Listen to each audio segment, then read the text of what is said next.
¿Qué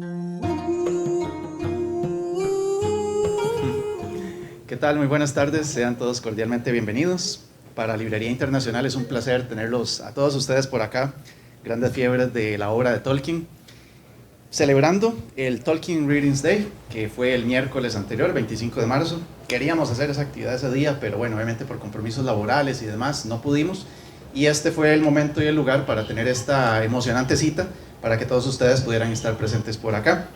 Realmente un honor hacer junta con la Sociedad Tolkien, con Dimari, que hemos estado hablando en las últimas semanas al respecto, y bueno, ella yo sé que a su vez también con el concilio, y para tener pues esta entretenida, amena e interesante charla de un autor que pues es súper querido, súper conocido, súper admirado por todos nosotros, los que hemos leído algo de él, y los que no, pues estoy seguro que se van a emocionar un montón, ¿verdad? O si son fiebres a las películas, pues también eso es súper válido.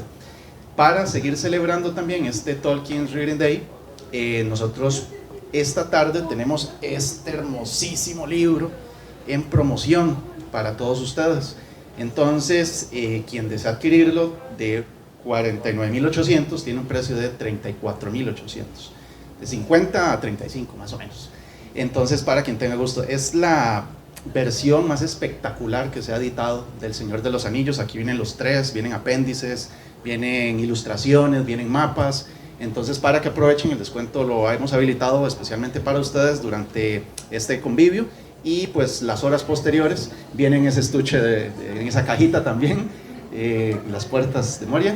Entonces, para que ahí lo puedan aprovechar, que ahora lo puedan observar, y quienes deseen adquirirlo, pues son cantidades limitadas, entonces para que también lo puedan aprovechar y lo puedan disfrutar muchísimo, como algunos sé que ya lo han hecho, y los que no, pues que se apunten. Y bueno, realmente esperamos que la pasen súper bien, siéntense en su casa, y aquí le doy las palabras a Dimari de la Sociedad Tolkien.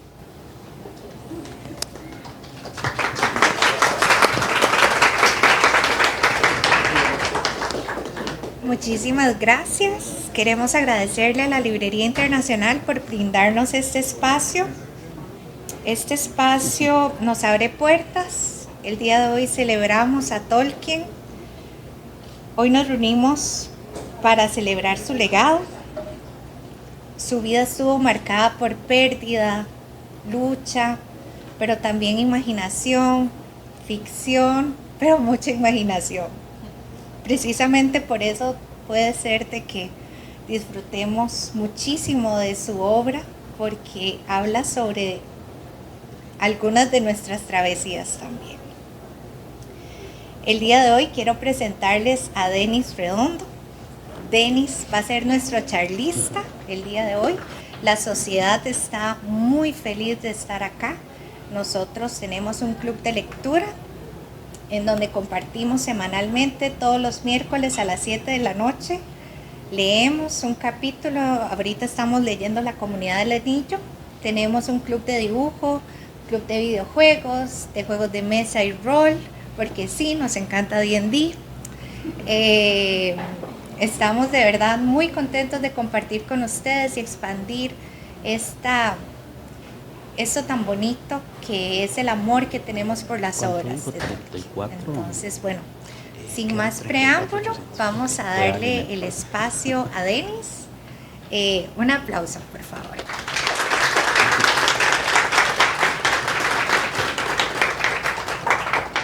Bueno, muchas gracias por estar acá, de verdad, y agradecerle a la librería estos espacios. De verdad que son relevantes este tipo de eventos de promoción de la cultura, de la literatura. De verdad, muchas gracias por reunirse y hablar de este gran autor que pues nos gusta tanto a todos. Para iniciar, bueno, dividí la charla en varias secciones para que sea más o menos digerible. Decirles de mi parte, yo soy solo un fan igual que ustedes, así que vamos a conversar de fan a fans. Son pocos los expertos que conozco aquí en Costa Rica, algunos acá presentes, por cierto, y bueno, un honor más bien que entre todos estemos aquí para conversar.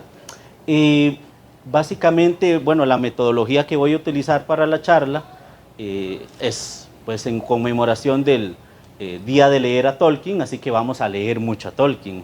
en función de ir pues, elaborando o ir hablando sobre ciertos ejes temáticos, lo vamos a ir acompañando de ciertos pasajes de la obra de Tolkien. A algunos se les dio un papelito con algunos textos, entonces sepan cuál es el título. De hecho es lo mismo que sale en la presentación, pero por aquello que los de atrás pues no pudiesen ver bien, entonces les repartí los papelitos con Elmer para que en su momento pues, nos ayuden a ir leyendo. Esa es un poquito la idea. Bueno, para iniciar me gustaría propiamente que por favor imagináramos, pensáramos en esta pregunta, que creo que va a ser clave para el desarrollo que estoy tratando de compartir con ustedes el día de hoy. ¿Cuándo fue la última vez que una historia le hizo conectar tanto con usted mismo, con usted misma? Que una historia le absorbiera y que a la vez no solamente le ayudara a disfrutar del momento, sino que también le ayudara a conectar con algunas facetas que usted mismo tiene. ¿Cuándo fue la última vez? Justamente la obra de Tolkien tiene esa consideración, tiene esa posibilidad, y mi objetivo es que reflexionemos en torno a eso. Propiamente, quisiera iniciar con esta cita de un texto de Tolkien, un poema hermoso para quienes lo hayan leído, Mitopoeia, para contextualizar la noche del 19 de septiembre de 1931 en el Addison Walk. Esto era como una especie de caminito, trillillo en la Universidad del Magdalen College en Oxford. Iban caminando tres amigos, C.S. Lewis, autor de las Crónicas de Narnia, Hugo Dyson, gran teórico de la literatura inglesa, y Tolkien, y conversaban sobre algo muy interesante, sobre el tema de los mitos. Para C.S. Lewis, en ese momento el joven Lewis tenía unos 32 años, los mitos no eran más que palabras bonitas dichas con lengua de plata, cosa que, bueno, Tolkien y su amigo Hugo Dyson refutaron enormemente. La conversación se hizo tan fuerte, ese intercambio de ideas entre literatos, que justamente llegó hasta horas de la madrugada. Y sobre esa conversación, imagínense qué clase de charla tuvieron que haber tenido, que Tolkien escribió este poema. No lo vamos a leer completo, mi intención es más bien invitarlos a que lo busquen en internet, que lo lean, lo disfruten. Tolkien le escribe a Lewis haciéndose bajo el seudónimo de Filomitos. Filo, amante, mitos, pues amante de los mitos, una conversación entre Filomitos y Misomitos. Misomitos sería el que reniega de los mitos, convenciéndolo de la importancia de la fantasía y de la mitología. Vean esta frase: benditos sean los hacedores de leyendas con sus rimas sobre cosas que no se hallan en el registro del tiempo. Esto va a ser sumamente relevante porque nos dará pie a básicamente todo el corpus literario que Tolkien fue desarrollando a lo largo de toda su obra. Ha sido tan relevante la obra de Tolkien que inclusive muchísimos académicos, muchísimos literatos han dedicado su vida entera a hablar sobre Tolkien, a estudiarle. Para empezar, su propio hijo, Christopher Tolkien, algunos lingüistas, algunos académicos famosos. Quiero empezar también con esta frase de Tom Shippey. Tom Shippey, tal vez algunos ya lo ubiquen, lo conozcan, profesor de literatura, justamente, curiosamente, en Oxford, donde Tolkien también dio, y también dio clases en Leeds, donde Tolkien empezó a dar. Si hay alguien que conoce el corpus literario de Tolkien, sería Shippey. ¿Quién tiene esta frase? ¿Es El Señor de los Anillos una historia mítica? Hay al menos un sentido en el que El Señor de los Anillos puede reclamar el rango de obra mítica, que es como un relato que encarna los sentimientos más profundos de la sociedad determinada en una época determinada. Si se puede hablar de Robinson Crusoe como un mito del capitalismo y el de Frankenstein o Dr. Faustus como mitos del hombre científico, entonces el Señor de los Anillos podía reclamar para sí el título de mito contra el descrestamiento. Muy amable, muchas gracias. Entonces, podemos catalogar la obra de Tolkien como mítica. Para algunos autores sí, otros reniegan de esto. Vean qué interesante lo que dice Chippy. Sería un mito contra el desaliento.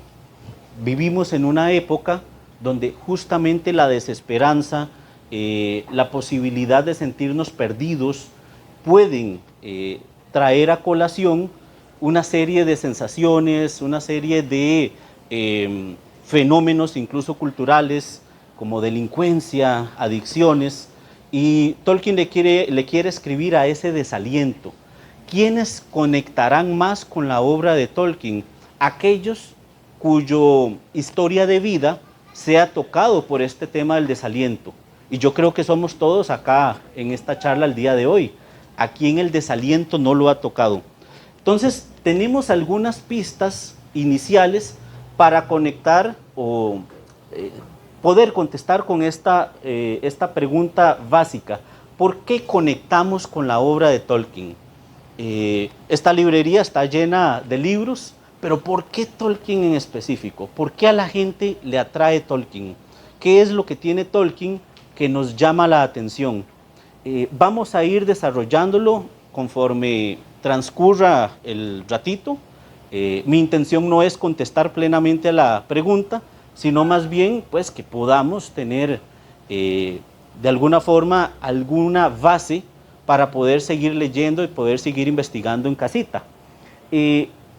Para muchos, voy a leer textual lo que puse por acá, la obra de Tolkien nos resulta cercana porque está estructurada sobre dimensiones fundamentales de la experiencia humana, simbólica, moral, psicológica y existencial. Tolkien escribe desde ahí.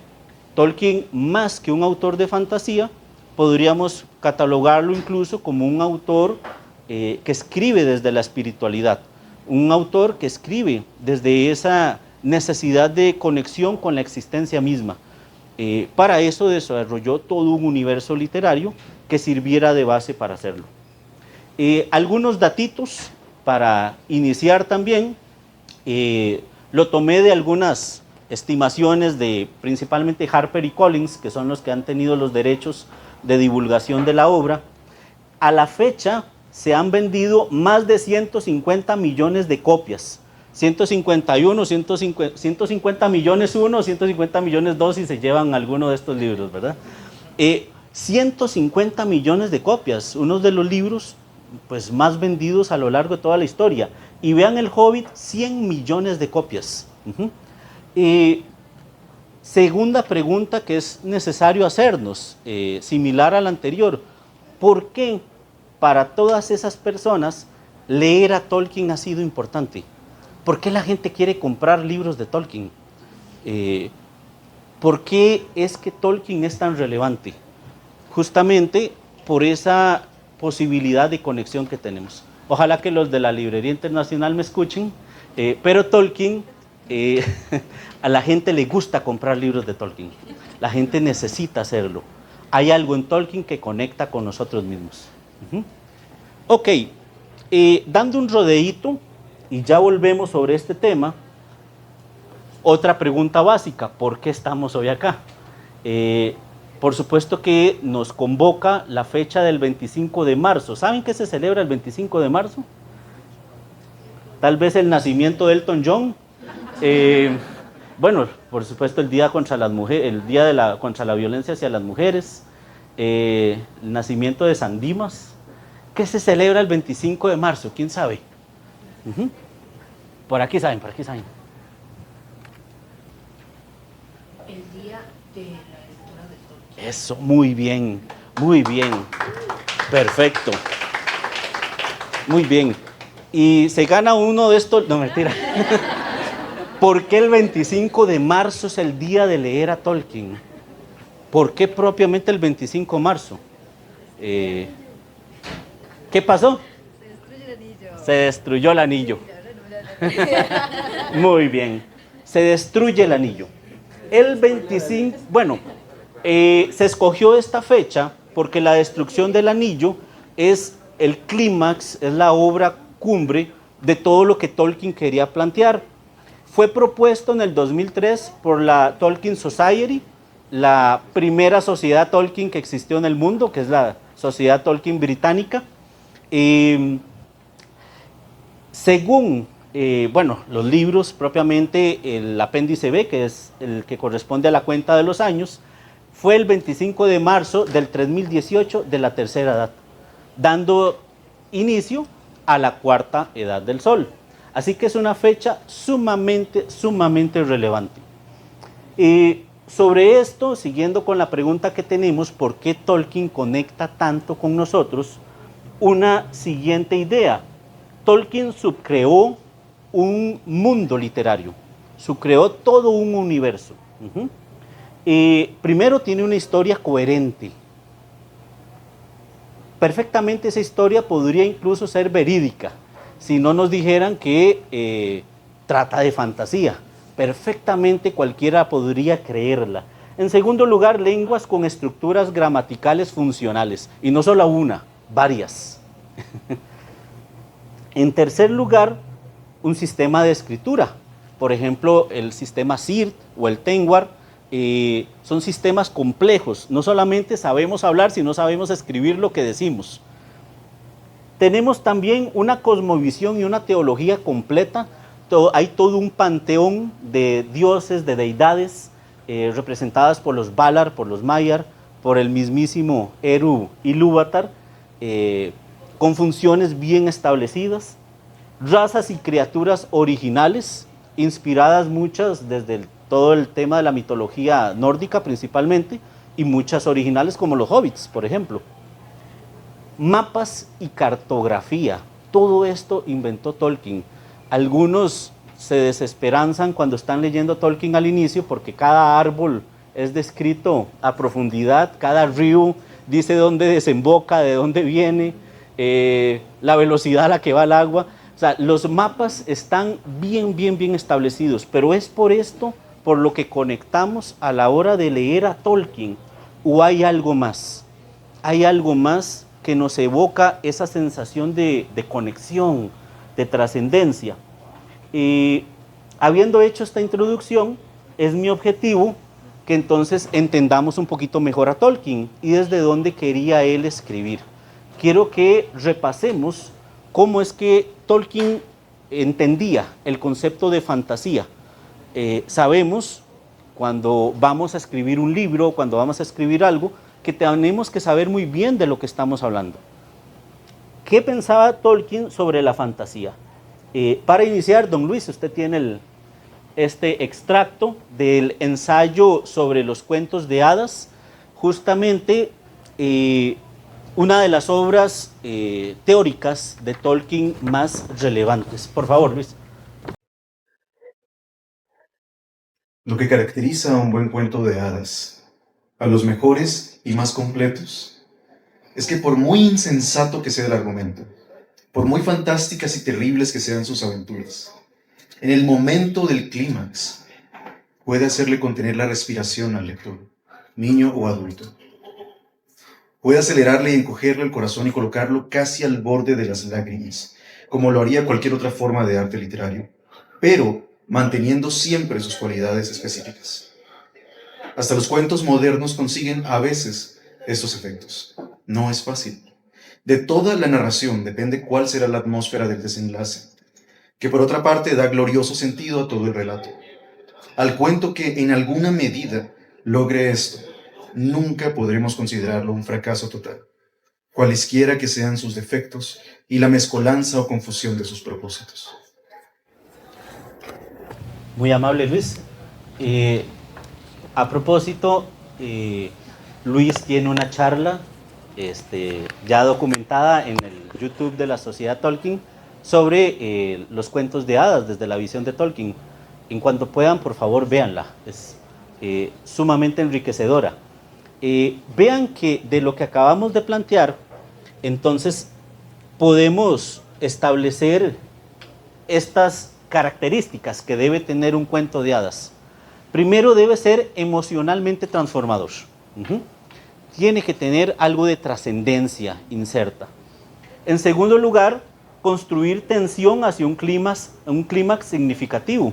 Es decir, a los personajes no se la vamos a poner fácil. Luego, lograr un momento de gozo trascendente. Después de una serie de desafíos, de pruebas, debemos alcanzar un cierto nivel de dicha, concepto que Tolkien le llamaba eucatástrofe. Superar la ironía y el cinismo, dar sentido retrospectivo a toda la narración, abrir una ventana a algo más real que la ficción. Y aquí es donde el argumento de Lewis comienza a perder peso. Quiere decir que en la fantasía podemos encontrar elementos de la realidad, o hasta qué punto incluso la fantasía es más real que la realidad misma, siempre que toque estructuras culturales que de otra forma no se dirían.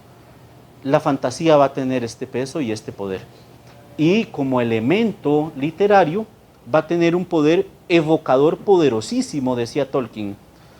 Vamos a seguir a quien le tocó el extracto de la carta 131 a Milton Waldman.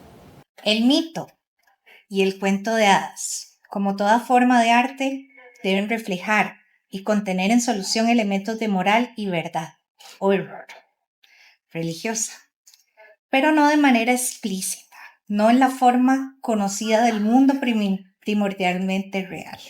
Ok, tenemos también la carta dirigida a Dora Marshall, la carta 159. ¿Esa quién la tiene? Aquí presente. Presente, querido profesor. Extracto de la carta 159 a Dora Marshall. Tuve grandes dificultades. Sí, por favor. Me llevó varios años para lograr que mi historia se publicara. Y no es fácil decir quién fue el más sorprendido por el resultado, yo o los editores. Pero sigue siendo para mí un inalterable deleite comprobar que mi propia creencia se justifica, que el cuento de hadas es un género adulto y que hay para él un público hambriento. Gracias, don Elmer. No sé si la librería escuchó la última parte. Hay un público hambriento para el género de cuentos de hadas. Por aquello ahí nada más para... No estoy metiendo presión, pero es nada más. Es que no se oyó mucho, ¿verdad, Elmer, esa parte? Ok, y finalmente me gustaría hablar del caso de Beowulf.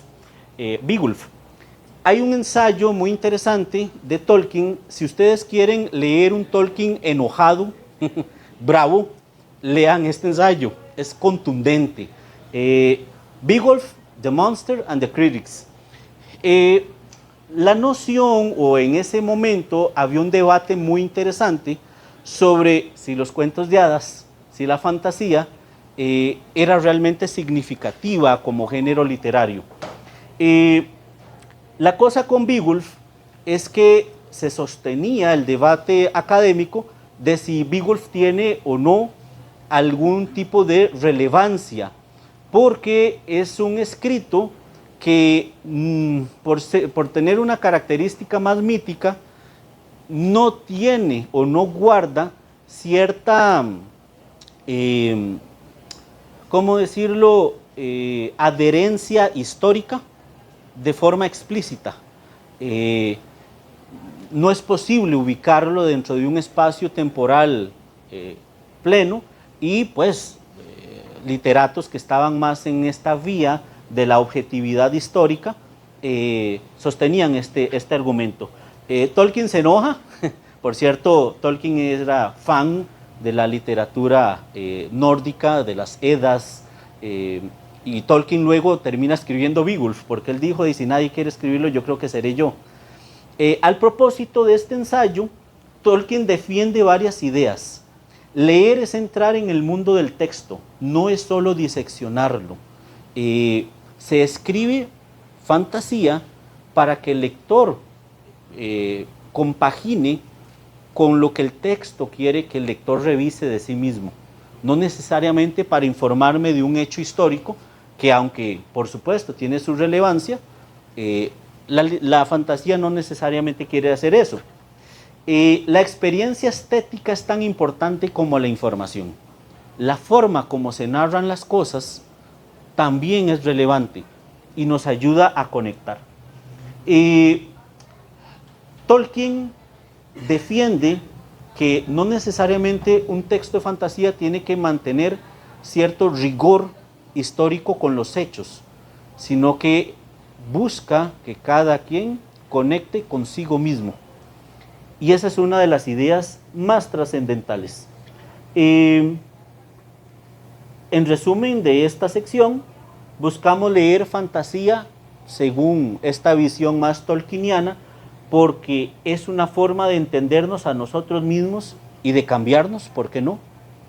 La fantasía no es un género menor, busca reinterpretar la realidad y que aprendemos las lecciones de los personajes sin tener que necesariamente pasar por ellas. Quien lee vive tantas vidas como libros haya leído. No necesariamente yo tengo que haber vivido, por ejemplo, en la Revolución Rusa para saber qué fue lo que ocurrió. No necesariamente yo tengo que haber vivido en la época medieval, si con leer un buen libro puedo conectarme con ese corpus de ideas. Ahora vamos a hacer este ejercicio, pero al hacerlo, váyase preparando el que le toca el retorno del rey, libro 2, capítulo 3. Mira, está acá. ¿Está usted? Sí, no importa. Bueno, va Lucía. Vamos a hacer este ejercicio. Mientras Lucía lo lee, quiero que vayamos percatándonos cuáles son los valores que están insertos en el texto, ¿de acuerdo? Este texto va a ser muy relevante porque hoy estamos conmemorando el día de leer a Tolkien. Dijimos que en honor a la destrucción del anillo, y este es el texto justamente donde el anillo es destruido.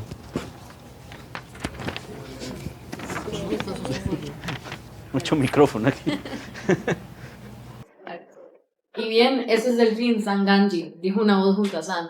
Y allí estaba Frodo, pálido y consumido, pero otra vez él. Y ahora había paz en sus ojos, no más locura, ni lucha interior, ni miedos. Ya no llevaba la carga consigo. Era ahora el querido amo de los dulces días de la comarca. ¡Mi amo!, gritó Sam y cayó de rodillas.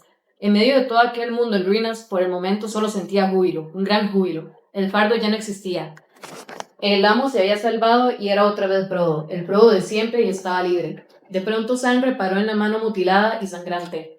«Oh, esa mano de usted», exclamó, «y no tengo nada con que aliviarla o vendarla. Con gusto le habría cedido a cambio una de las mías, pero ahora se ha ido para siempre». «Sí», dijo Frodo, «pero recuerdas las palabras de Gandalf, hasta Gollum puede tener aún algo que hacer. Si no hubiera sido por él, Sam, yo no habría podido destruir el anillo, y el amargo viaje habría sido en vano, justo al fin. Entonces, perdonémoslo, pues la misión ha sido cumplida y todo ha terminado. Me hace feliz que estés aquí conmigo, aquí, al final de todas las cosas, Sam».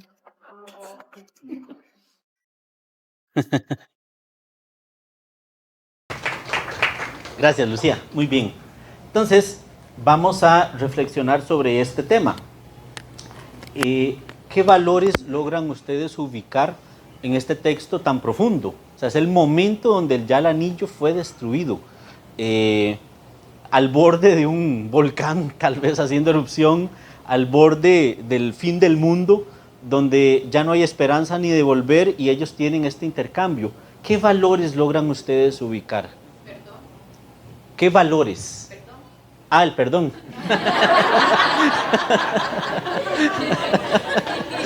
Muy bien.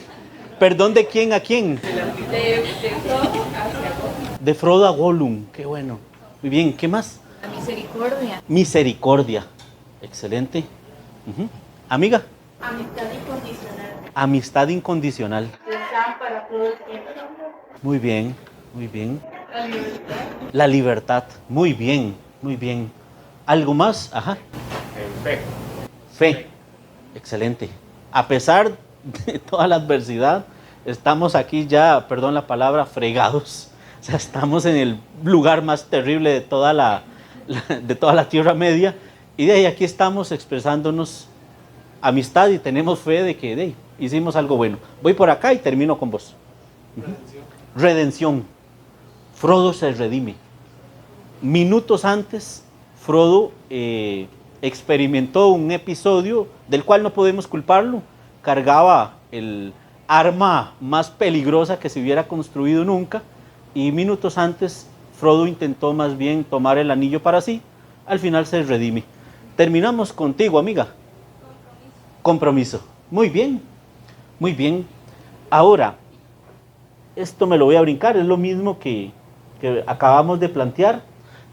Lo relevante acá es cómo es que un texto corto en realidad se nos vuelve tan significativo. Es porque estos valores los hemos vivido en algún momento de nuestras vidas o hemos apelado a llegar a alcanzarlos. Y en la obra están. Al leer entonces pasajes de Tolkien, si lo hago con una mirada humana, puedo leerme a mí mismo. Y eso hace que la obra conecte con nosotros mismos. Les tengo otra preguntita a propósito del texto que acabamos de leer. ¿Quién ha sido Sam en su vida y para quién lo ha sido usted? Tengo un Sam. Ojalá todos tuviéramos uno. ¿Por qué no?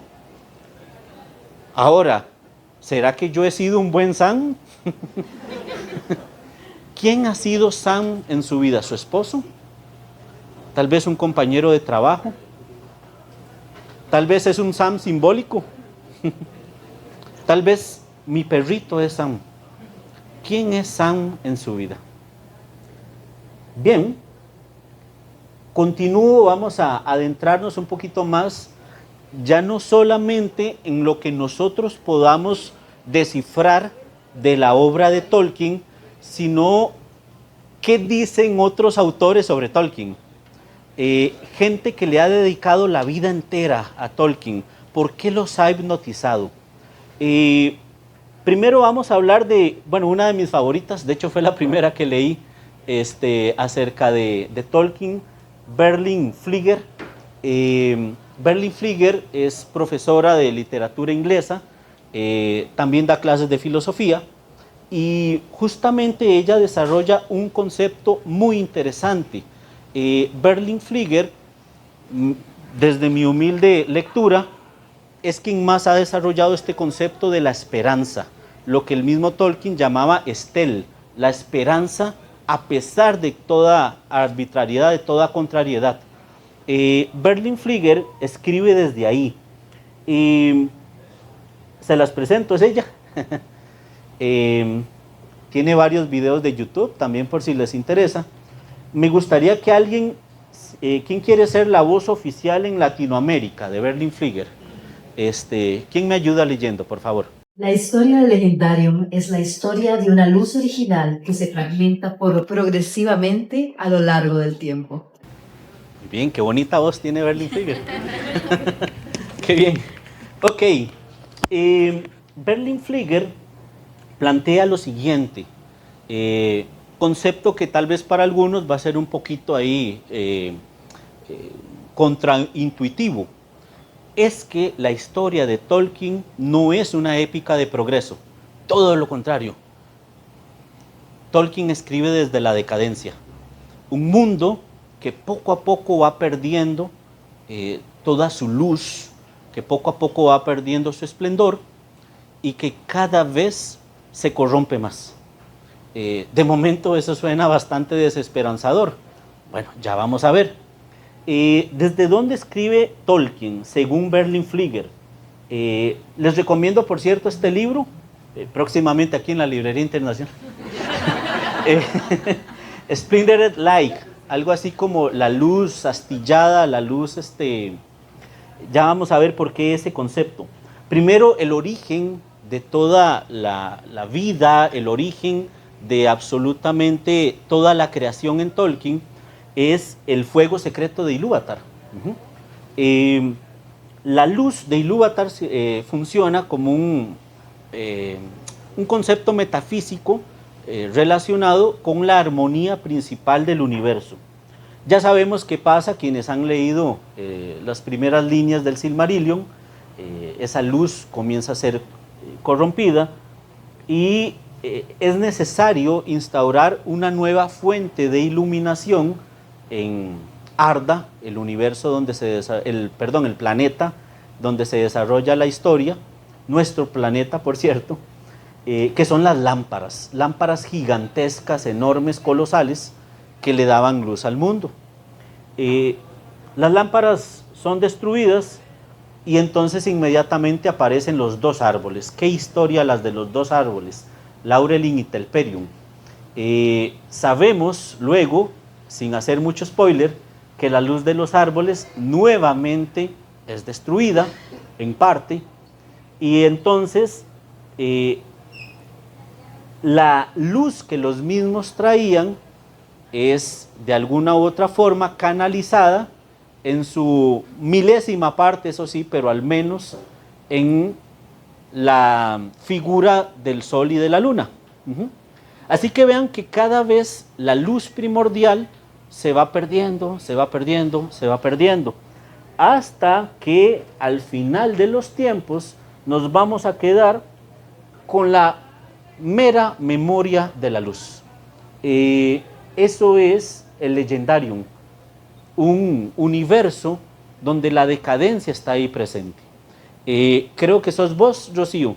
Vean este texto, qué interesante. Nada más antes de eso, entonces, en resumen, la primera edad estaría caracterizado por el tema de la grandeza mítica, la segunda edad por un tema de reducción, la tercera edad por la resistencia, y una cuarta edad que sería un mundo totalmente desencantado, donde esta visión mitológica se va perdiendo cada vez más. Vean este texto que es de la Comunidad del Anillo, justamente el libro 2, capítulo 2, en el concilio de Elrond. Tiene lugar cuando Gandalf está explicándole al resto del concilio todo lo que pasó mientras tuvo su desencuentro con Saruman. Por favor. Pues yo soy Saruman el sabio, Saruman el hacedor de anillos, Saruman el multicolor. Lo miré entonces y vi que sus ropas, que habían parecido blancas, no lo eran, pues estaban tejidas con todos los colores, y cuando él se movía las ropas refulgían, como irisadas, confundiendo la vista. Me gusta el blanco, le dije. ¿El blanco?, se mofó. Está bien para el principio. La ropa blanca puede teñirse, la página blanca puede descubrirla de letras, la luz blanca puede quebrarse. Y entonces ya no es blanca, dije. Y aquel que quiebra algo para averiguar qué es, ha abandonado el camino de la sabiduría. Interesantísimo texto, por cierto. Vean que aquí se da la contraposición de dos visiones filosóficas entre sí.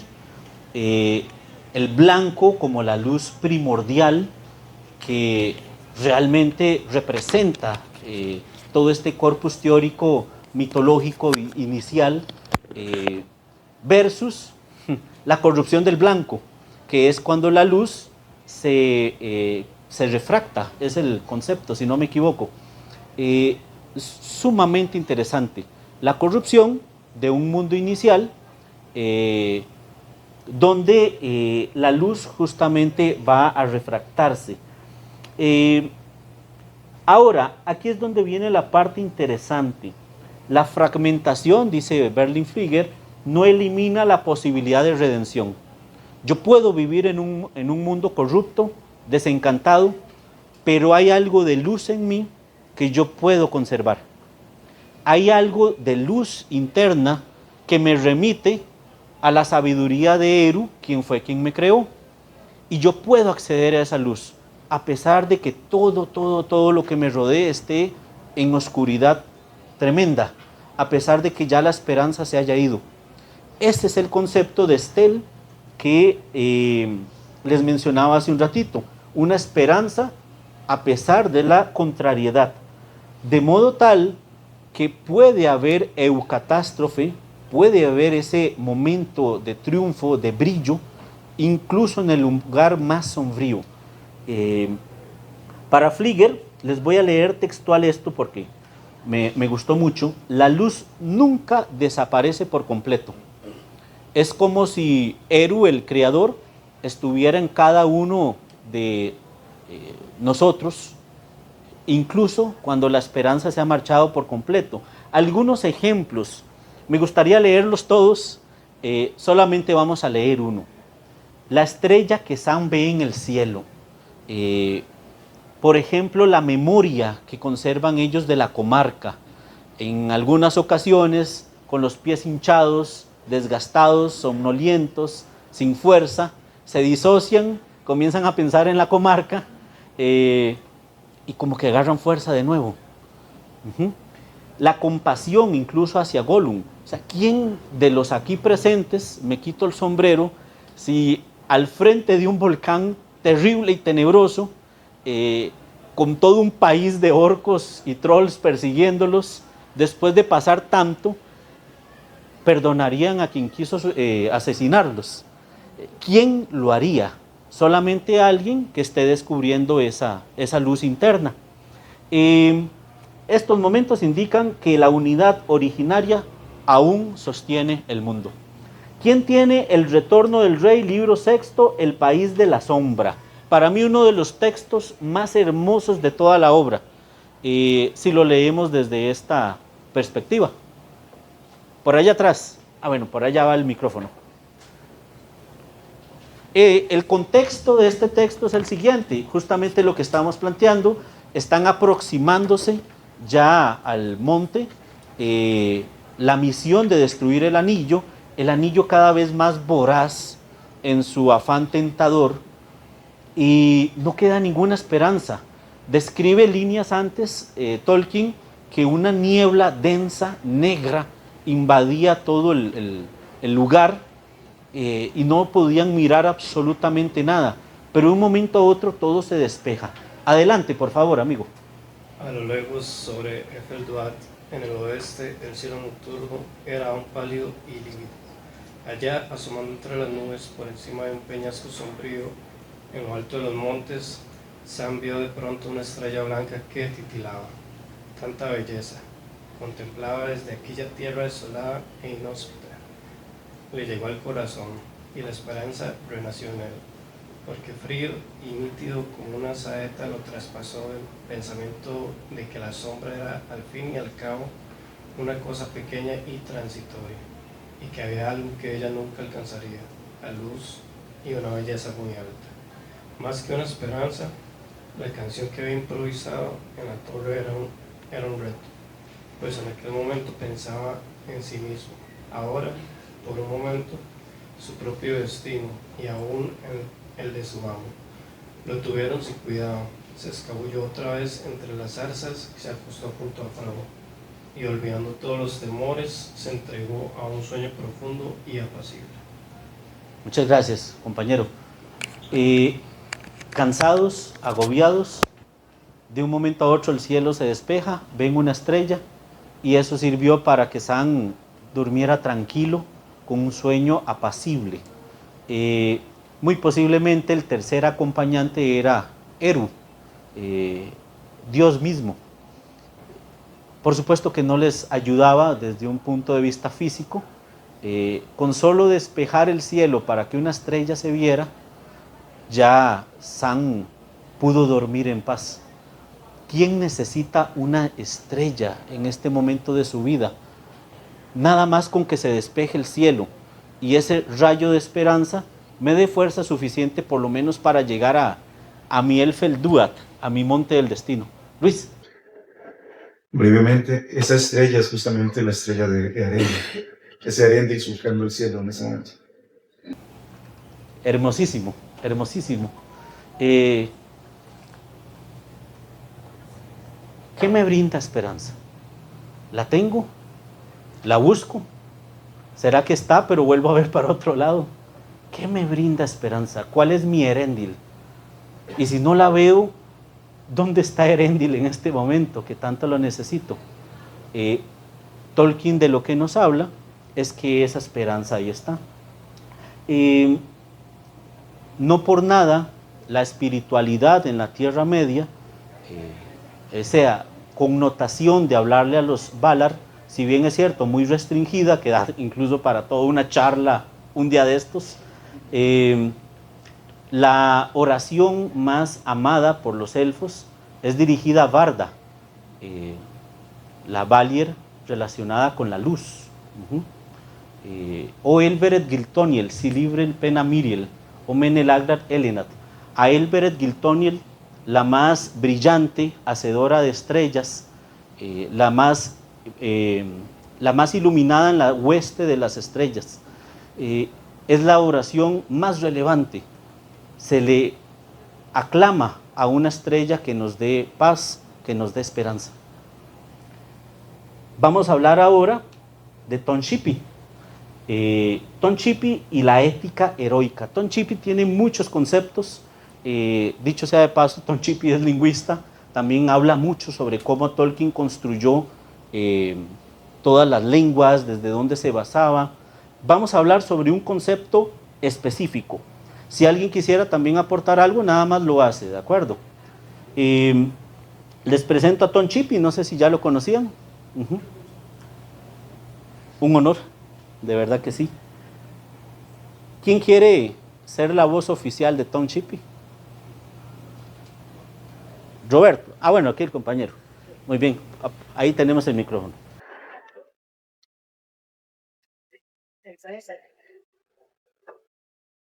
Tolkien reinterpreta el ideal heroico germánico desde una ética cristiana. Este concepto proviene de la tradición anglosajona, donde el héroe combate aún sabiendo que la muerte es inevitable. Muy bien, continúe por favor. Este libro es uno de los más famosos de Tonshipi, hermosísimo, muy denso, eso sí, hay que leerlo con tranquilidad, no a la carrera. Justamente lo que hace Tonshipi es desgranar cómo es que Tolkien construye su universo literario. Por favor, amigo. Northland Courage, la decisión de actuar correctamente incluso cuando la derrota es segura. Por ejemplo, el Ragnarok. Los dioses luchan aunque saben que el mundo perecerá. Esta ética no depende del éxito, sino de la integridad ante el desastre. Muy bien. El Northern Courage, el coraje nórdico, justamente plantea ese concepto de pulsearla aunque todo esté perdido. Viene el Ragnarok, vamos a perder, o sea, ya se sabe, hay profecías, todo está escrito. Igual voy a ponerle, no se las voy a dejar fácil. ¿Quiénes de acá han tenido alguna situación donde todo se pone cuesta arriba y a pesar de eso no me voy a rendir, no lo voy a permitir? Por ahí va el tema del Northern Courage. Ejemplos de esto, cuando Theoden cabalga hacia una muerte casi segura. Nos vamos a morir. Qué bien. Qué bueno. Nuestra muerte tendrá sentido. Porque los Rohirrim no cabalgan hacia una muerte. Los Rohirrim viven de forma plena antes de morir. Y eso es muy diferente. Por ejemplo, cuando Frodo continúa, aunque cree que la misión fracasará, son vastos los momentos en los que Frodo tiene dudas. Y aún así sigue. Y aún así sigue. Sam también siguiendo adelante cuando todo parece perdido. ¿Quién tiene la cabalgata de los Rohirrim? Adelante, por favor. Un gran texto, por cierto. Como al conjuro de aquel ruido atronador, la figura encorvada del rey se enderezó súbitamente y otra vez se le vio en la montura, alto y orgulloso, e irguiéndose sobre los estribos gritó con una voz más fuerte y clara que la que oyera jamás ningún mortal. De pie, jinetes de Theoden. Un momento cruel se avecina, fuego y matanza. Trepidarán las lanzas, volarán en añicos los escudos. Un día de la espada, un día rojo, antes que llegue el alba. Galopad ahora, galopad a Gondor. Y al decir esto tomó un gran cuerno en las manos de Gudlaf y portaestandarte y lo sopló con tal fuerza que el cuerno se quebró. y al instante se elevaron juntas las voces de todos los cuernos del ejército, y el sonido de los cuernos de Rohan en esa hora fue como una tempestad sobre la llanura y como un trueno en las montañas. Muchas gracias. Qué bien. Imagínense estar minutos antes de morir sabiendo que posiblemente de esta no salga bien librado y tener tanta fuerza como soplar un cuerno y partirlo en dos. Ese es el Northern Courage. Pregunta, ¿cuándo fue la última vez que de forma heroica me enfrenté a algo imposible? ¿Qué es ese algo imposible que todos tenemos que atravesar y no rendirnos? ¿Una pelea tal vez en boxeo? ¿Tal vez el día que fui a sacar la licencia de manejo? ¿Tal vez un examen para entrar a la universidad? Hace algunos años, cuando fui a pedir la entrada de la muchacha que me gustaba, sabía que no me iban a recibir, pero ahí estoy dando la cara. Un incidente, un momento de que de forma heroica me enfrenté, aunque sabía que iba a perder, pero estoy aquí por honor, estoy aquí por dignidad. ¿Cuándo me enfrenté a algo por última vez? ¿Y cuántas veces más lo haré? Ese concepto de ese coraje vikingo, Tolkien lo retoma y lo plantea en sus personajes. Curiosamente, los personajes, llamémosle buenos, curiosamente son ellos quienes lo tienen. Es muy posible que perdamos, pero aún así haremos esto por los pueblos libres de la Tierra Media, por la comarca, señor Frodo. Finalmente, en esta serie de autores, Ralph Wood, no sé si alguien lo conoce, igual, teórico en literatura inglesa. ¿Quién me ayuda a leer o a servir de doblaje en América sobre lo que plantea Ralph Wood? Ajá. The Lord of the Rings no es una alegoría cristiana, pero sí una narrativa estructurada por una crítica teológica profunda, donde los valores emergen. Perdón, es que casi no. Sí, pero dramáticamente en las decisiones morales de los personajes. Gracias, Elmer. Muchas gracias. Entonces, para Ralph Wood, el Señor de los Anillos propiamente conecta con nosotros porque hace una elección moral de decisiones en la vida que de alguna u otra forma también tenemos que tomar. Y curiosamente, valores que fueron tomados del cristianismo, porque Tolkien era muy afín a ello, Tolkien lo toma, lo agarra, lo elabora y conectamos por esa circunstancia. Para Ralph Wood, el valor más relevante de toda la obra es la misericordia. ¿Alguien tiene este texto de la Comunidad del Anillo, libro 1, capítulo 2, La sombra del pasado? Si no me equivoco, también tenés el de Sméagol el domado, o solo ese. Vos tenés Sméagol el domado, muy bien. Entonces, ¿cuál es el contexto de este párrafo? Frodo está hablando con Gandalf, y este es un Frodo inicial, un Frodo que todavía no ha tenido su desarrollo de personaje, y Frodo duda de por qué Gollum tiene que estar vivo. Claro, como una criatura tan horripilante se mantiene con vida. No debería ser así. Adelante, amigo, por favor. Qué lástima que Bilbo no haya matado a esa vil criatura cuando tuvo la oportunidad. Lástima. Si fue lástima lo que detuvo la mano de Bilbo. Lástima y misericordia. No matar sin necesidad. Y ha sido bien recompensado. Frodo, puedes estar seguro. La maldad rozó apenas y al fin pudo escapar por el modo en que tomó posesión del anillo. Con lástima. Lo lamento, dijo Frodo. Estoy asustado y no siento ninguna lástima por Gollum. No la has visto, interrumpió Gandalf. No, y no quiero verlo, replicó Frodo. No puedo entenderte. ¿Quieres decir que tú y los elfos habéis dejado que siguiera viviendo después de todas esas horribles hazañas? Ahora, de cualquier modo, es tan malo como un orco y además un enemigo. Merece la muerte. La merece, sin duda.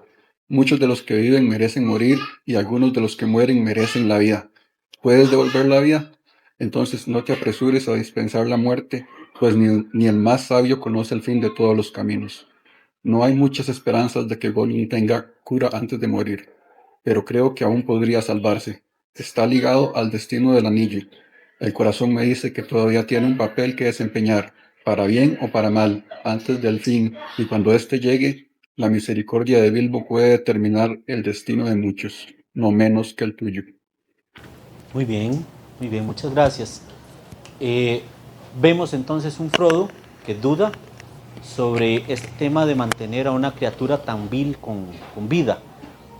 Afortunadamente se topó un buen mentor. Ahora, vean qué interesante, un libro después, en las dos torres, el capítulo 1 es Migo el Domado del libro 4, justamente. Vean el cambio que tiene Frodo con respecto a su forma de pensar sobre Gollum. Amiga, por favor. Bueno, ¿qué hacemos con él?, dijo Sam. ¿Atarlo para que no nos siga más espiándonos?, digo yo. Pero eso nos mataría, gimoteó Gollum. Crueles pequeños hobbits, atarnos y abandonarnos en las duras tierras frías. Gollum. Los ojos se le ahogaban en gorgoteos. No, dijo Frodo. Si lo matamos, tenemos que matarlo ahora. Pero no podemos hacerlo, no en esta situación. Pobre miserable, no nos ha hecho ningún daño. Ah, no, dijo Sam, restregándose el hombro. En todo caso, tenía la intención y aún la tiene. Apuesto cualquier cosa, estrangularnos mientras dormimos, eso es lo que planea. Puede ser, dijo Frodo, pero lo que intenta hacer es otra cuestión. Muy bien, muchas gracias. Un Frodo totalmente diferente. Un Frodo que busca encontrarle un sentido a lo que Gollum es. Pero más allá de eso, lo que Frodo va elaborando a lo largo de la historia y el por qué Frodo protege a Gollum incluso, a pesar de ser ciertamente una amenaza, más que misericordia, puede tener atisbos de sabiduría. En esta parte, bueno, quise basarme, este es un autor argentino, Jorge Ferro. Este textito lo tomé de la tesis doctoral de él. Por cierto, el chisme, Jorge Ferro es uno de los fundadores de la Sociedad Tolkien en Argentina, hace ya décadas. Jorge Ferro desarrolla esta idea. Gollum es algo así como la sombra de Frodo. Es algo así como lo que Frodo se pudo haber llegado a convertir. Y Frodo, en su sabiduría, necesitaba tener esa sombra como un recordatorio, como una guía de dónde mantenerse en pie. Era como un recordatorio de lo que no debía llegar a ser. Les leo este texto. El viaje de Frodo es una metáfora del camino de redención que debe atravesar el alma humana. El concepto de la prueba, tentación y sacrificio.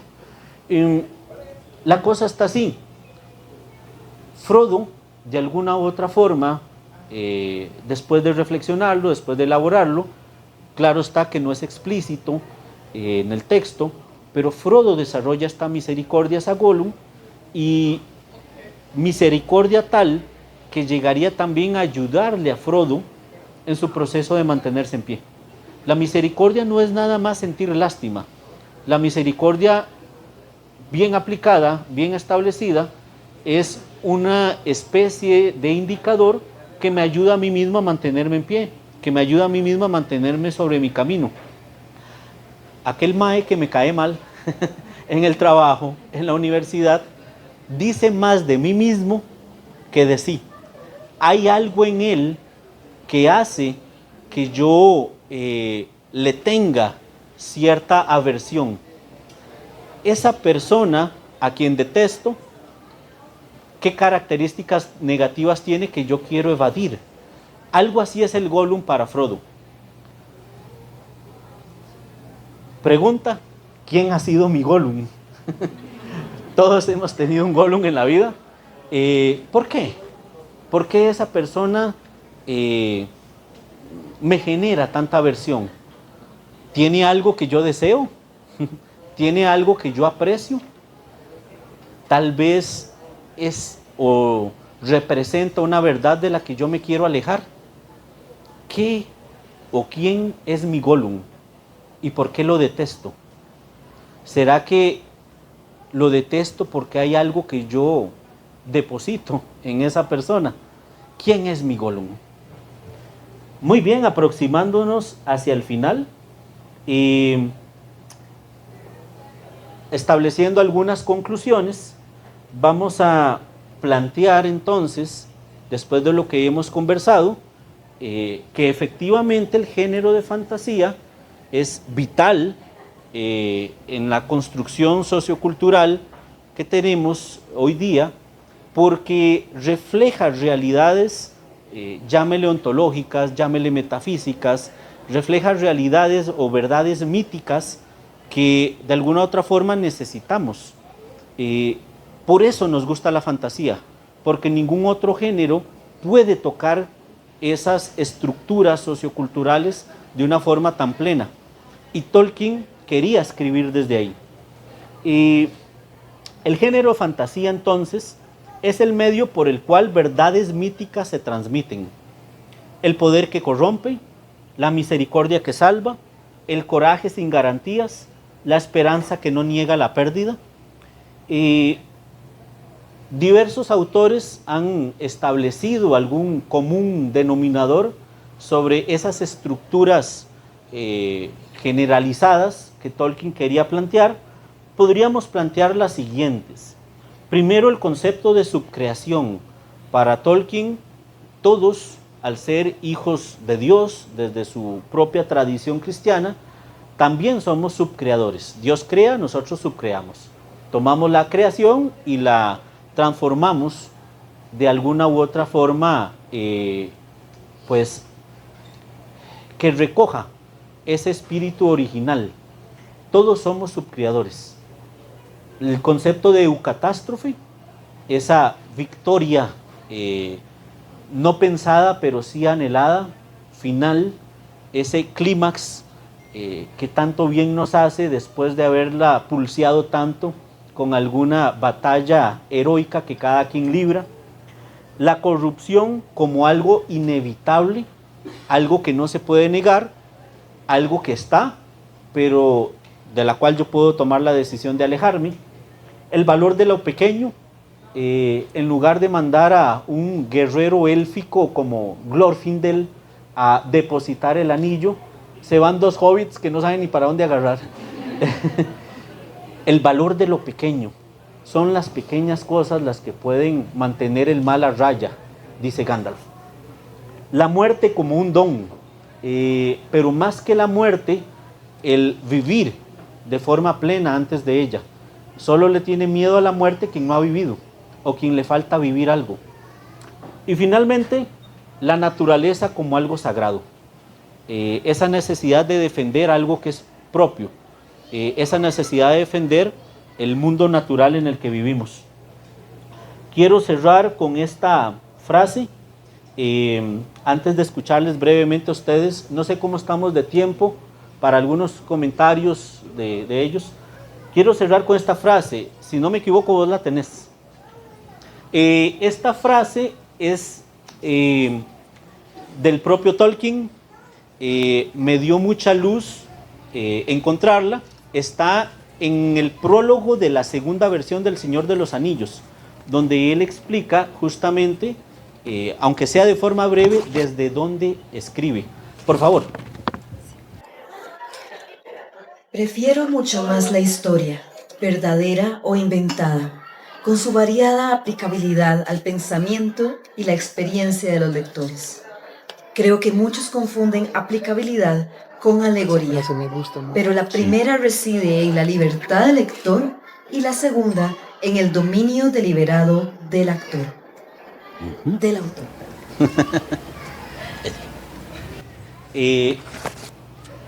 Hay dos conceptos acá relevantes, la alegoría y la aplicabilidad. ¿Qué es la alegoría? Cuando un texto refleja de forma muy directa alguna realidad de la vida o algún suceso. Afirmar, por ejemplo, que el anillo único es la bomba atómica. Eso es alegórico. Tolkien detestaba esa idea. No, es que el anillo no representa nada, simplemente representa el mal, una estructura que nos antecede, que está desde el origen de los tiempos, una estructura con la que todos nos identificamos. Cada quien tiene su propio anillo. En lugar de plantear alegorías, y esta fue la discusión inicial que tuvo con C.S. Lewis, discusión que, como dijimos, se extendió hasta la madrugada de ese 19 de septiembre de 1931, más que plantear alegorías, es mejor desarrollar la aplicabilidad, que cada quien agarre para su saco y que cada quien se conecte con lo que plantea el texto. Todos hemos tenido que cargar con un anillo, cada quien tendrá el propio, todos hemos tenido a alguien que nos traicione, todos hemos perdido a alguien importante, a un mentor en la vida y tener que continuar solos, tomar decisiones relevantes. Todos hemos tenido que, desafortunadamente o afortunadamente, confiar en alguien que no conocemos, como cuando conocen a Trancos en Brie. Todos hemos atravesado un viaje para el cual no tenemos recetas. Tal vez en el trabajo me pusieron una tarea que no sé ni cómo hacer, pero bueno, voy a asumirla con mucha dignidad. Todos conectamos con el Señor de los Anillos justamente por esta aplicabilidad. Leer al Señor de los Anillos es leerme a mí mismo. Nada más para finalizar, porque ya he hablado mucho, quisiera que esta siguiente parte, tal vez algunos minutitos, compartamos lo aprendido de Tolkien, desde este concepto de aplicabilidad. ¿Qué he aprendido yo para mí mismo leyendo a Tolkien? ¿Qué concepto me ha gustado? ¿De qué forma se ha conectado con mi vida? Me gustaría mucho escucharles y que todos les escuchemos. Adelante. ¿Quién le gustaría compartirnos? Por acá primero. Les quiero contar un dato curioso sobre el título. Originalmente el título se iba a llamar El Anillo Mágico, pero luego Tolkien decidió cambiarlo al que vemos actualmente, El Señor de los Anillos. Interesante. Sí.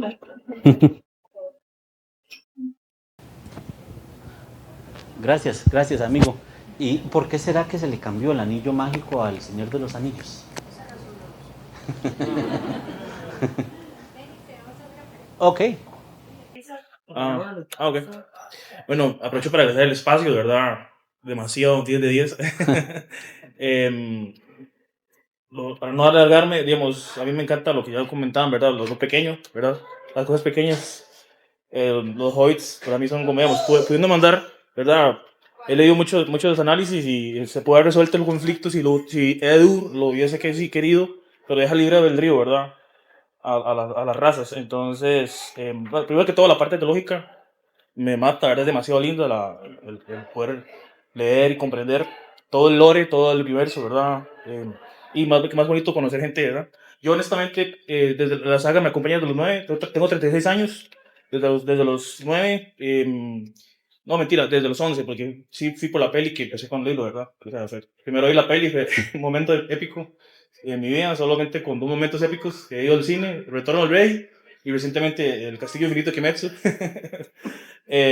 Luego se me hizo ir a la lectura, pero tuve malas experiencias en los fandoms en Facebook, un fandom agresivo, ¿verdad? Donde si uno opinaba, pues salía, bueno, me pareció muy tóxico, ¿verdad? Entonces siempre me he limitado a leer para mí mismo, entonces conocer gente que ame Tolkien, ¿verdad? Y su obra, y no se trata de quién sabe más, ¿verdad? Entonces me encantó el contigo, ¿verdad? Soy un fan más, pero escucharlo es una delicia.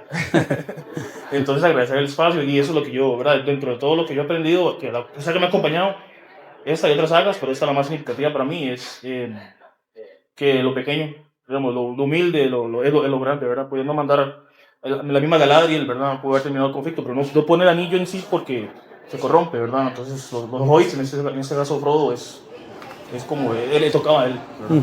Pues, Gracias, gracias.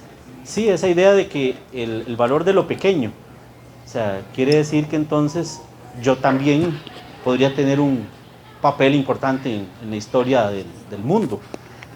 ¿Quién lo iba a decir? Gracias, amigo. Muy bien. ¿Quién más? ¿De qué forma o qué ha aprendido leyendo a Tolkien? Bueno, primero que todo, aprovechando, muchísimas gracias por el espacio, estuvo muy chido, ¿verdad? Yo no soy la persona como más lectora del mundo, ¿verdad? Ella sí lo es, lectora por, yo me he metido al mundo por ella, ¿verdad?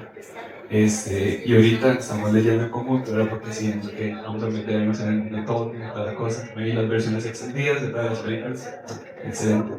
Ahorita estamos leyendo El Hobbit juntos, con el audiolibro de Andy Serkis, que la verdad de verdad si pueden hacerlo, es una experiencia increíble. Entonces sí, más allá de eso yo creo que es como interiorizar, yo creo que es el viaje en el que hemos hablado, de conocerse uno mismo, y como trascender, ¿verdad? De cierta manera, ¿verdad? Como esos conflictos que quizás uno tenga, ¿verdad? Esa lucha, esa esperanza, ¿verdad? De cierta manera. No, la verdad, increíble la comunidad. Gracias, gracias. Consulta, ¿usted lo embarcó a él? Sí. ¿Y por qué te gusta Tolkien a vos también? Para haberlo influenciado tanto. A mí me gusta más por el hecho de que nos llama a estar presentes, como en los pequeños detalles. Yo le decía a él como que el Hobbit es un poco más ligero, en cambio el Señor de los Anillos es mucho detalle y es como a veces se nos olvida en la travesía que estamos por estar presentes. Y es como eso. Sí. Me encanta como los pequeños detalles y no perder el asombro por las pequeñas. Hay algo muy bonito al Señor de los Anillos. Está hecho, va a sonar feo lo que voy a decir, pero en el contexto de la charla tiene sentido. Está hecho para gente pequeña. Está hecho para la gente de a pie. Los que necesitamos de alguna u otra forma sentir algo de propósito y sentido. Gracias, amiga.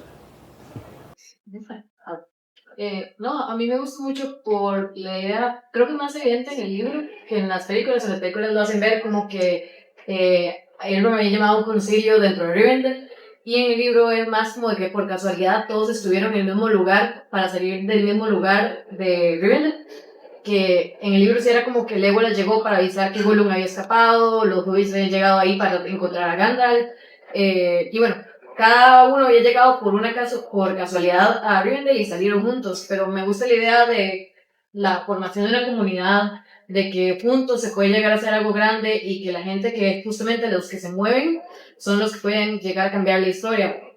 Aunque no haya sido como la intención, obviamente Frodo no pensó que cuando salió de la comarca iba a llegar a ser algo tan grande como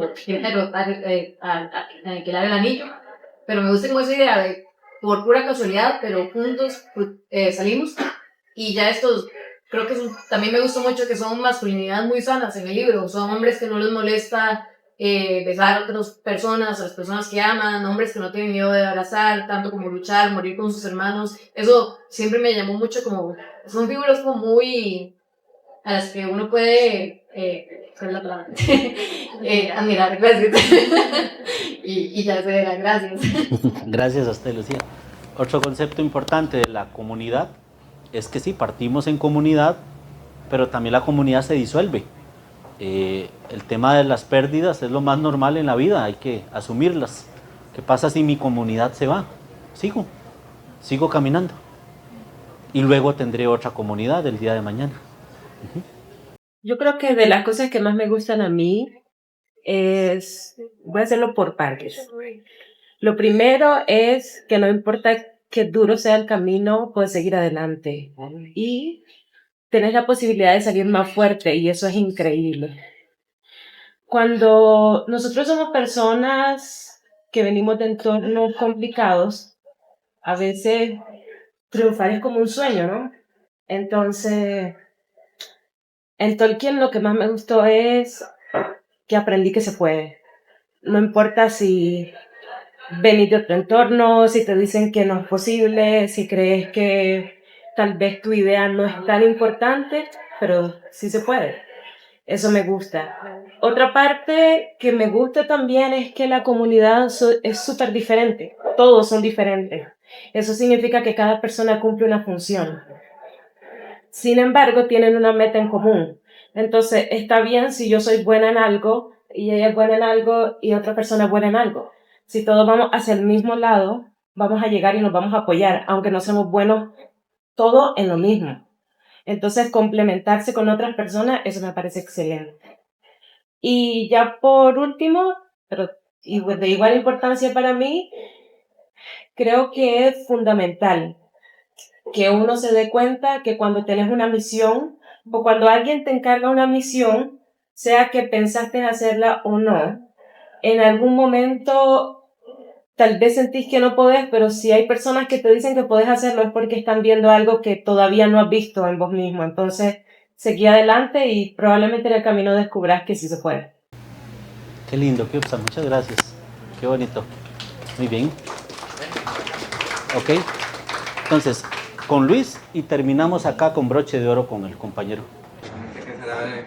Bueno, yo podría pasar horas contando las cosas que he aprendido de Tolkien, pero quería comentar sobre tres temas que usted mencionó.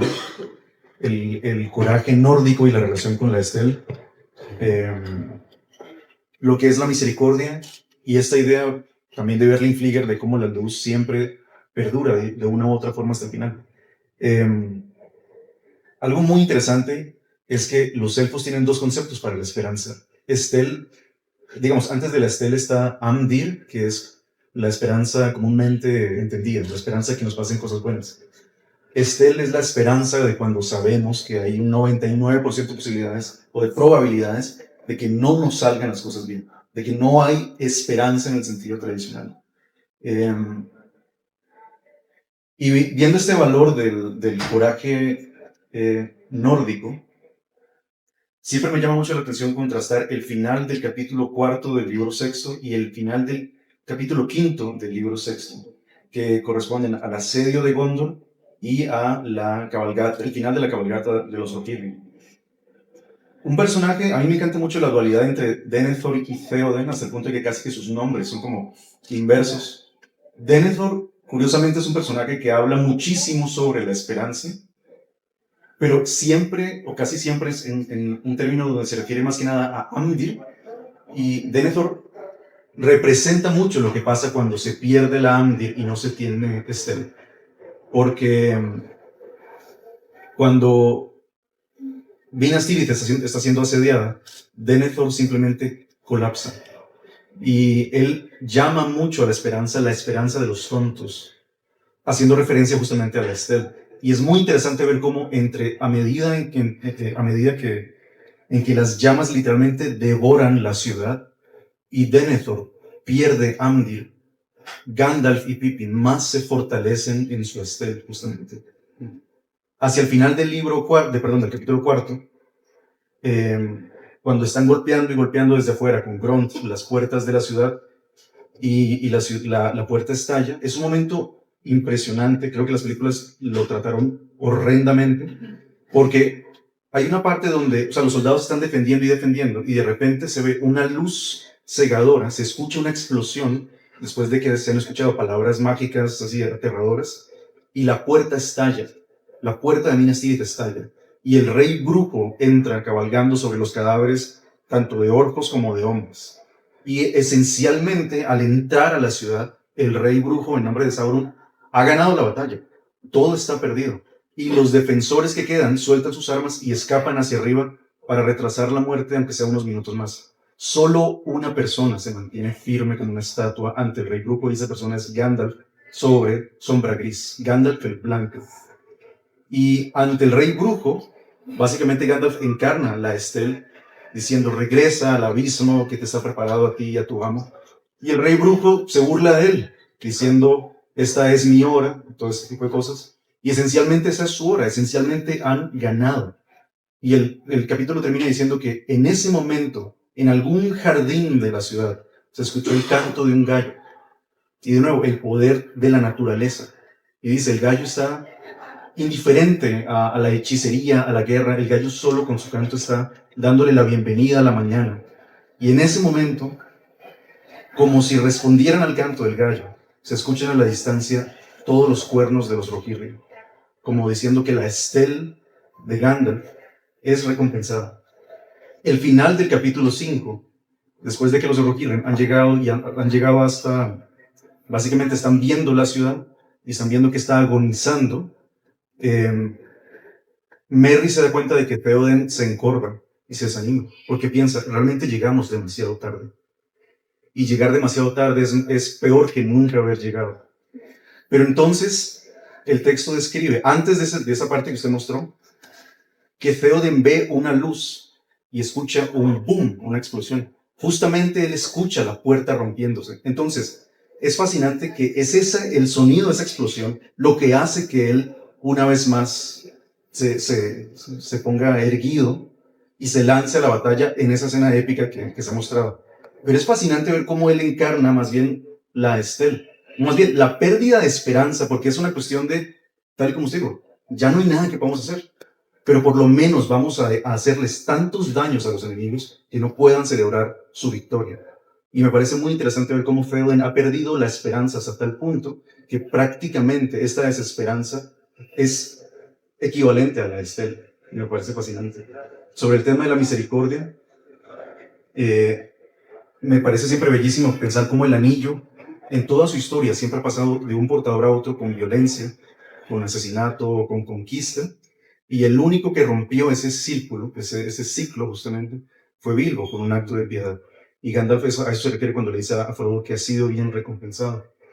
Y ese capítulo, el capítulo segundo del libro cuarto, cuando ellos ven a Gollum y Frodo dice, wow, la verdad sí le tengo misericordia, tiene un eco todavía posterior, después de que él perdona a Gollum, cuando están saneando la comarca, y, bueno, spoiler, lo siento, pero digamos, ven a Saruman, que ha tenido un proceso de degradación increíble, y Frodo básicamente al final, cuando han ganado, le dice a Saruman, váyase.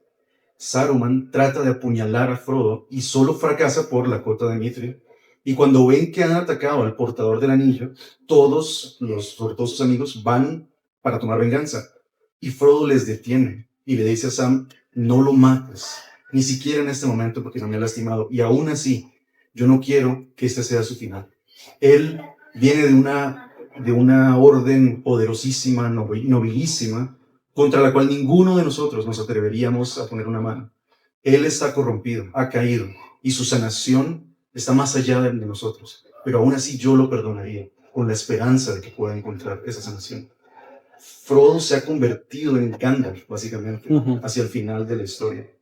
Y creo que eso también recompensa al propio Frodo. Y hablando de eso, para cerrar, esa idea de la luz, una parte que a mí siempre me confundió mucho, durante muchos años, al final del libro sexto, el final de la historia, la última mención de Frodo, es cuando él está en el barco hacia las tierras imperecederas, y el texto dice que la luz del frasco de Galadriel tintiló y se apagó.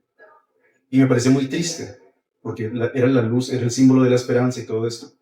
Y me parecía como un final agridulce en el sentido de que Frodo va al paraíso, pero aún así está herido.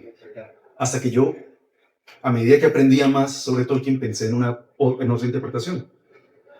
La luz del frasco de Galadriel desciende de alguna manera del último Silmaril que quedó, que está en la estrella de Arendil, que ellos vieron en Mordor y todo esto, que se reflejó en el agua de Galadriel. Y lo que Galadriel le dijo a Frodo es que esta sea una luz para ti en lugares oscuros cuando todas las otras luces desaparecen. Esa es la luz que les permite no solo derrotar a ella la araña, más impresionante todavía, les permite entrar y salir como si fuera su propia casa de la torre de Kirith Ungol, que está como custodiada por una voluntad maligna. Y la luz les permite romper esa voluntad para entrar y para salir. Y al final, curiosamente, el único punto de Mordor donde la luz no tiene ningún poder es en el Monte del Destino. A diferencia de las películas, que está todo resplandeciente de fuego, la escena en el libro es pura oscuridad, lo que lo hace todavía más aterrador. Pero para cuando ya Frodo está en el barco, yo lo que pensé fue, wow, pero si la luz de Galadriel desciende de la luz de Valinor, y Frodo no va a Valinor específicamente, pero va a las tierras imperecederas, va a Aman. De alguna forma él va a regresar, o él va al lugar donde esta luz tuvo su origen. Entonces, el hecho de que titile y se apague no es una cuestión de desesperanza, es una cuestión de esperanza renovada, porque Frodo va a un lugar donde ya no hay oscuridad, donde ya no hay sombras, donde ya no necesita este pequeño embajador de la luz del paraíso porque va a ese lugar. Y me parece muy lindo también pensar que eso significa que Frodo, ya solo en el barco, ya solo por estar ahí, empieza a sanar. Entonces creo que también es una manera muy bella de ver cómo la Estel y la misericordia son recompensadas. Hermosa interpretación, ciertamente. Que esta luz sea un lugar, no, ¿cómo es? Que sea una luz en lugares oscuros, pero el lugar oscuro ya no estaba, por eso se apagó. Muy bien. Y finalizamos con usted, amigo. Cierre con broche de oro esta jornada de reflexión. Sí, bueno, algo que ha aprendido Tolkien más bien ha sido también afuera de las obras que él hace, el trasfondo que él ha tenido, la pasión con la que él ha creado las obras y la moral profundamente cristiana y católica que le ha puesto específicamente el Señor de los Anillos, es algo que me ha gustado mucho y me gusta el concepto de la subcreación. Es algo que creo que se puede aplicar no solo a crear obras mitológicas o de fantasía, sino que se puede aplicar a muchísimas otras cosas de la vida diaria. Y me parece simplemente inspirador, o sea, para cualquier persona, no solo para mí, sino para cualquier persona podría ser algo que inspira a mantener una buena moral y a estar en pie de sus convicciones en las cosas que hace. Él tenía muchas pasiones, no solo su creación, ¿verdad? Sino sus lecturas y su filología y todo eso. Y eso a mí me parece fantástico. El hecho que tenía muchas pasiones y en todas ellas tenía una convicción y una moral firme. Es algo que he aprendido de él. Muchas gracias, de verdad. Muy bien. El tema de la subcreación, yo no sé el Dios cristiano, pero al menos Eru cree tanto en sus criaturas, cree tanto en los hombres, en los seres humanos, que Dave manda a 2 hobbits a destruir un anillo. Es como un voto de confianza. Los amo tanto y creo tanto en ustedes que sé que son capaces. Por más pequeño que me sienta, soy capaz de emprender cosas grandes. Yo nada más, bueno, agradecerles y cerrar con esto. Efectivamente, Tolkien era un gran subcreador. Vean todo lo que ideó, no solamente un corpus teórico y lingüístico relevante, sino también, bueno, una historia que atrae, que conecta. Tolkien era un gran subcreador. ¿Qué te diría Tolkien si quisieras empezar a escribir? Tenés la capacidad de subcrear. Te alentaría a iniciarlo. ¿Qué te diría Tolkien con esta misión que estás a punto de emprender en este momento? Muchas gracias, de verdad, los dejo con Dimari.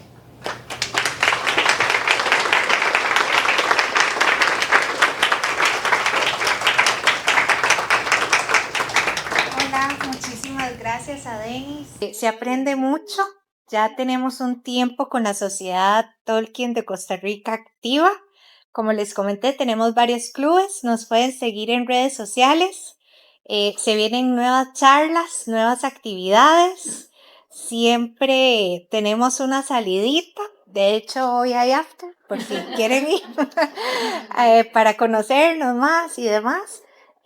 Pero de eso se trata, creo que de compartir juntos la obra, de tener amistades con gustos parecidos y si no, no importa. Nos respetamos muchísimo, agradecemos que haya un espacio que nos brinde la oportunidad de conversar sobre esto que nos encanta, que nos apasiona. Y bueno, agradecerle a Denis, fue increíble, muy, muy bien, estamos muy orgullosos, estamos muy contentos. Y bueno, creo que agradecerle a la librería y de parte de la sociedad, pues muchas gracias. Vamos.